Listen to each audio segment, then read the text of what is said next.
नमस्कार, मी दिनकर शिंदे. आपण पाहताय DS न्यूज. तुमचं मत माझं मत मध्ये आपलं स्वागत. मित्रांनो, महत्वाचा मुद्दा मी घेऊन आलोय आणि तो म्हणजे असा की राज्याचे मुख्यमंत्री देवेंद्र फडणवीस हे असताना त्यांनी अनेक आंदोलनं हाताळलेली, अनेक सामाजिक प्रश्न त्या ठिकाणी हाताळलेले, अनेक अडचणी सुद्धा त्यांच्या समोर आल्या होत्या. परंतु आंदोलन असतील किंवा सामाजिक प्रश्न असतील किंवा जे अडचणीचे प्रश्न असतील, यावेळेस देवेंद्र फडणवीस यांनी स्वतः न जाता त्यांनी आपल्या जवळच्या आणि विश्वासू एका आमदाराला, एका मंत्र्याला त्या ठिकाणी प्रत्येक वेळी पाठवलं आणि तडजोडीची भूमिका त्या ठिकाणी घ्यावी लावली. आणि म्हणूनच त्या आमदाराला भारतीय जनता पार्टीचं नव्हे तर देवेंद्र फडणवीस यांचं संकटमोचन असं नाव सुद्धा भाजपच्याच कार्यकर्त्यांनी, नेत्यांनी दिलं आणि ते म्हणजे गिरीश महाजन. देवेंद्र फडणवीस हे मुख्यमंत्री असताना राज्यामध्ये अनेक प्रश्न निर्माण झाले होते, अनेक किचकट अडचणी सुद्धा निर्माण झाल्या होत्या. अनेकावर समाजाचे सुद्धा काही प्रश्न ज्यावेळेस सरकारच्या विरोधात आंदोलन सुरू झाली त्यावेळेस तडजोडी करण्याची भूमिका होती आणि त्यावेळेस देवेंद्र फडणवीस यांनी आपल्या जवळचा विश्वासू माणूस निवडला, तो म्हणजे गिरीश महाजन. आणि गिरीश महाजन ही सातत्यानं तडजोडीची भूमिका घेताना दिसले.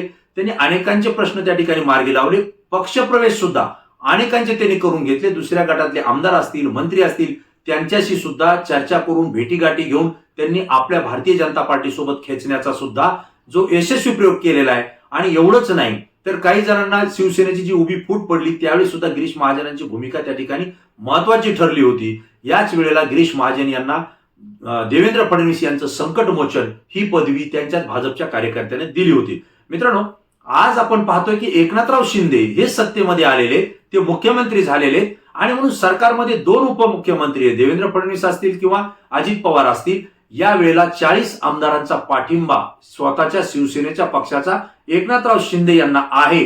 ते मुख्यमंत्री आहेत. परंतु आजही राज्यामध्ये अनेक प्रश्न निर्माण झालेत, अनेक आंदोलनं सुरू आहेत. एकीकडे मराठा समाजाचं आंदोलन सुरू आहे, दुसरीकडे ओबीसीचं सुरू आहे, तिसरीकडे आदिवासी समाजाचं आहे, चौथीकडे धनगर समाजाचं आंदोलन सुरू आहे.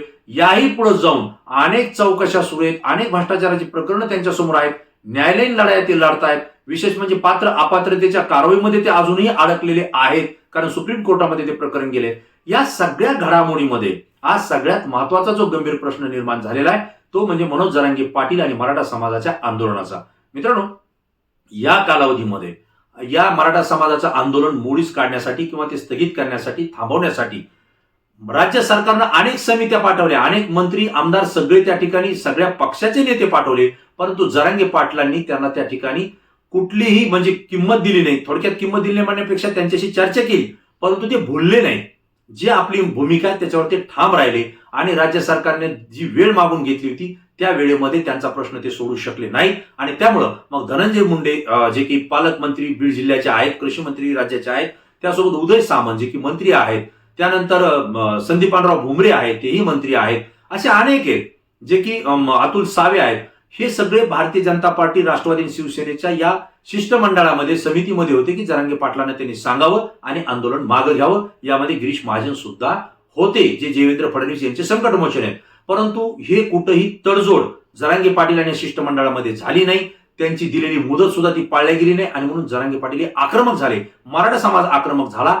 अशा वेळी यांना शांत करण्यासाठी, आंदोलन थोडी गती जी वाढलेली होती ती थोडी थांबवण्यासाठी किंवा ते शांततेच्या मार्गाने जावं या उद्देशासाठी एकनाथराव शिंदे यांनी सुद्धा एक माणूस पुढे पाठवलेला आहे आणि तो आहे आमदार बच्चू कडू, जे की माजी मंत्री आहेत.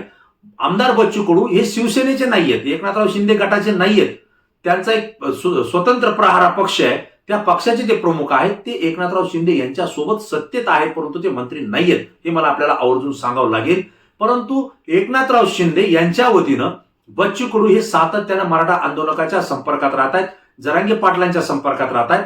ज्यावेळेस त्यांना आपण मीडिया म्हणून प्रश्न विचारतो त्यावेळेस ते आम्हाला सांगतायत की मीही मराठा समाजाचा आहे, मराठा समाजाच्या आरक्षणाची मागणी ही रास्त आहे आणि मी आंदोलक म्हणून यामध्ये सहभागी होतोय, मनोज जरांगे पाटील यांच्या नेतृत्वाखाली मी आंदोलक म्हणून जातोय, असंही ते सातत्यानं बोलतायत. परंतु हे सगळं बोलत असताना एकनाथराव शिंदे मुख्यमंत्री यांच्या वतीनं म्हणजे सरकारच्या वतीनं बच्चू कडू हे मनोज जरांगे पाटील यांच्या सातत्यानं संपर्कात असून सरकार काय भूमिका घेते, जरांगे पाटलांचं काय म्हणणं आहे, यामध्ये ते मध्यस्थीची भूमिका त्या ठिकाणी पार पाडतायत. एकंदरीत देवेंद्र फडणवीस यांचे जसे गिरीश महाजन संकटमोचन ठरले होते, अगदी तशाच पद्धतीनं मुख्यमंत्री एकनाथराव शिंदे यांच्यासाठी आमदार बच्चू कडू हे संकटमोचक ठरत आहेत असं आपलं मत आहे. मित्रांनो, दुसरी गोष्ट एक महत्वाची आहे. देवेंद्र फडणवीस हे ज्यावेळेस काम पाहत होते त्यांनी त्यांच्याच पक्षाचे आमदार असलेले गिरीश महाजन हे विश्वासपात्र आमदार त्या ठिकाणी निवडले होते आणि आजही ते त्यांच्यासाठीच काम करतायत. त्यांच्यावर त्यांचा विश्वास जास्त आहे. तसं एकनाथराव शिंदे यांच्यासोबत 40 आमदार आले, त्याच्यापैकी 9 जण मंत्री सुद्धा त्यांच्या सोबत आहेत. परंतु यातल्या एकावरही एकनाथराव शिंदे यांनी विश्वास टाकलेला नाही किंवा त्यांनी आज मितीला तरी जरांगे पाटलांच्या सोबत तडजोडीसाठी विश्वासू म्हणून आपल्या पक्षाचा एकही आमदार किंवा मंत्री पाठवलेला नाही. हे मी आवर्जून सांगतोय. पहिल्या शिष्टमंडळात होते तो भाग वेगळा, परंतु आता ह्या अंतिम टप्प्याच्या लढाईमध्ये मात्र एकनाथराव शिंदे यांच्या शिवसेनेचा कोणताही आमदार मंत्री थेट जरांगे पाटलांची भेट घेऊ शकत नाही, कारण त्यांनी दिलेले शब्द ते पाळले गेलेले नाहीत. अशा वेळेला त्यांनी जो विश्वास टाकलेला आहे तो बच्चू कडू यांच्यावर टाकलेला आहे. आता तसं जर पाहिलं तर एकनाथराव शिंदे यांच्या सोबत गेलेले जे काही शिवसेनेचे आमदार आहेत ते एक उद्धव ठाकरे यांच्यासोबत गद्दारी करून गेलेले, असं शिवसेनेचं मत आहे, बंडखोरी करून गेलेले आहेत. आणि म्हणून अशावर काय विश्वास टाकतील कदाचित शिंदे साहेब, म्हणून कदाचित त्यांनी बच्चू कडू यांच्यावर विश्वास टाकलेला आहे. बच्चू कडू आज हे सत्तेच्या सोबत त्यांचा पक्ष आहे, परंतु ते स्वतः सत्तेत नाहीयेत, परंतु सत्तेचा लाभ सुद्धा ते घेत आहेत. आणि म्हणून जोपर्यंत एकनाथराव शिंदे मुख्यमंत्री आहेत तोपर्यंत आम्ही युतीत आहोत असं त्यांनी स्पष्ट आणि ठणकावून भारतीय जनता पार्टीला, देवेंद्र फडणवीस यांना त्या ठिकाणी सांगितलेलं आहे. म्हणजेच आपलं अस्तित्व टिकून सुद्धा ते एकनाथराव शिंदे यांचे संकटमोचक म्हणून त्या ठिकाणी काम करतायत हे आपल्याला दिसतंय आणि त्यांच्या प्रयत्नाला यश सुद्धा येताना आपल्याला पाहायला मिळतंय. ते मराठा समाजाच्या या आंदोलनामध्ये आंदोलक म्हणून आलेले आहेत, परंतु जरांगे पाटील यांच्याशी ते सातत्यानं चर्चा करतायत. तुमच्या कोणत्या मागण्या राज्य सरकारनं पूर्ण केल्या त्याची माहिती देत आहेत. आणखी काही त्याच्यामध्ये बदल करायचा असेल का त्या सूचना जरांगे पाटलांकडून ते स्वीकारून पुन्हा राज्य सरकार म्हणजेच एकनाथराव शिंदे यांच्याशी ते संवाद करतायत, चर्चा करतायत आणि त्या तडजोडीतून त्यामध्ये अनेक शब्दांमध्ये बदल होत होत आता पार अध्यादेश निघण्यापर्यंतची परिस्थिती आलेली आहे.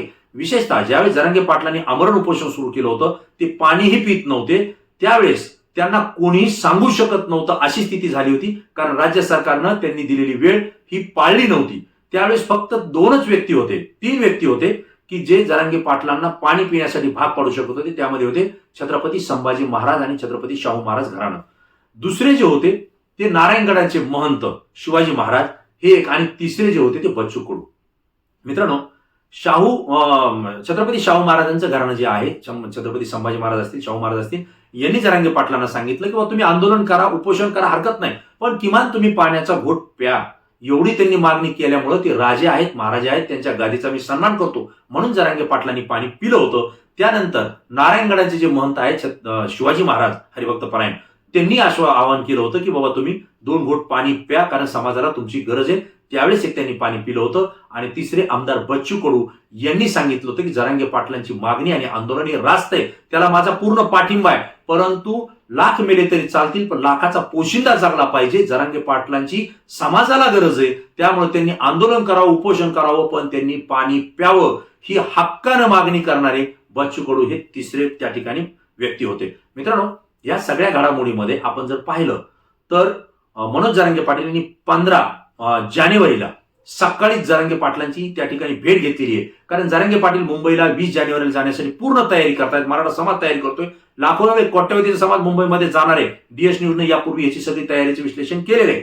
पण बच्चू कडू आमदार हे त्या ठिकाणी गेले, त्यांच्याशी त्यांनी चर्चा केली. पुन्हा त्यांनी काही जे काही मुद्दे शासनाच्या वतीने दिले होते तेही जरांगे पाटलांना वाचून दाखवले, त्यांच्याकडे दिले, त्यांच्यासोबत चर्चा केली. जरांगे पाटलांनी आणखी काही सूचना केल्या, काही लिखित स्वरूपात केलेल्या आहेत. ते सगळं घेऊन पुन्हा बच्चू कडू हे एकनाथराव शिंदे मुख्यमंत्री यांच्याकडे गेलेले, राज्य सरकारशी चर्चा करून या संदर्भात आम्ही बैठक घेतोय असंही सांगितलं. आणि सरकारच्या वतीनं त्यांनी जरांगे पाटलाला विनंती सुद्धा केली की फेब्रुवारीमध्ये अधिवेशन होतंय, यामध्ये निश्चितपणे आपला निर्णय होईल. जरांगे पाटलांनी सांगितलं नाही, 20 जानेवारीच्या आत तुम्हाला काय अधिवेशन घ्यायचं असेल ते घ्या, परंतु त्यापुढे मी 20 तारखेच्या नंतर ऐकू शकणार नाही. एकदा अंतरवाली सोडली तर मराठा समाज वाटाणं थांबणार नाही, चर्चा बंद होईल असा इशारा सुद्धा त्यांनी दिलेला आहे. मित्रांनो, हे सगळं पाहत असताना देवेंद्र फडणवीस यांचे गिरीश महाजन जसे संकटमोचक होते, अगदी तशाच पद्धतीनं मुख्यमंत्री असलेले एकनाथराव शिंदे यांच्यासाठी आमदार बच्चू कडू हे संकटमोचकाची भूमिका पार पाडताना या ठिकाणी दिसत आहेत. आणि ते हे संकट जे एकनाथराव शिंदे यांच्यावर आलेले, खरं म्हणजे महायुतीवरच आलेले, कारण मराठा समाज हा पूर्ण बिथरलेला आहे. तो भारतीय जनता पार्टीच्या विरोधात तर 100% संताप व्यक्त करतोय, परंतु त्यांच्यासोबत असलेली अजित पवारची पार्टी असेल, एकनाथराव शिंदेची शिवसेना असेल, यांच्याविषयी सुद्धा त्यांच्या मनामध्ये रोष निर्माण झालेला आहे. आणि हा रोष कमी करण्यासाठी किंबहुना किमान एकनाथराव शिंदे यांच्या संदर्भात तरी मराठा समाजाचा रोष कमी व्हावा यासाठी आमदार बच्चू कडू प्रयत्न करताना दिसत आहेत. तो रोष कमी होईल की नाही या संदर्भात सुद्धा माझ्या मनामध्ये प्रश्न आहे. जर एकनाथराव शिंदे यांनी 20 तारखेच्या आतमध्ये मराठा समाजाला जरांगे पाटीलांनी जी सांगितलेली भूमिका आहे त्या पद्धतीने जर आरक्षण दिलं तर निश्चितपणे समाज हा आनंद उत्सव या ठिकाणी साजरा करेल असं वाटतं. आणि जितकं मराठा समाजाला आरक्षणाचं श्रेय हे जरांगे पाटलांना जाईल, त्यामध्ये कुठंतरी बच्चू कडू यांची सुद्धा भूमिका महत्वाची ठरणार, हे असं या ठिकाणी चित्र निर्माण होतंय. आणि यातूनच आमदार बच्चू कडू हे एकनाथराव शिंदे यांचे संकटमोचक आहेत का, ठरतील का, हा प्रश्न मी तुम्हाला या ठिकाणी विचारतोय. जे मांडलेला विषय, जे मत आहे, याविषयी तुमचं काय मत आहे, आपण निश्चितपणे या व्हिडिओच्या खाली कमेंट्स बॉक्समध्ये प्रतिक्रिया द्या. कारण तुमची प्रतिक्रिया खूप अभ्यासू असते, ती संपूर्ण महाराष्ट्रातून असते, तिला संपूर्ण महाराष्ट्र पाहतो, ती आमच्यासाठी महत्वाची आहे. मित्रांनो, आपण आजही नवीन असाल आणि चॅनलला सबस्क्राईब केलं नसेल तर तात्काळ सबस्क्राईब करा. कारण विश्वासू, सडेतोड आणि रोखठोक माहिती पाहण्यासाठी आणि सच्ची माहिती पाहण्यासाठी DS न्यूजच्या संपर्कात आपण राहावं, ही माझी विनंती आहे. पुन्हा नवीन विषय, नवीन मुद्दा घेऊन आपल्या समोर येईल. तोपर्यंत धन्यवाद.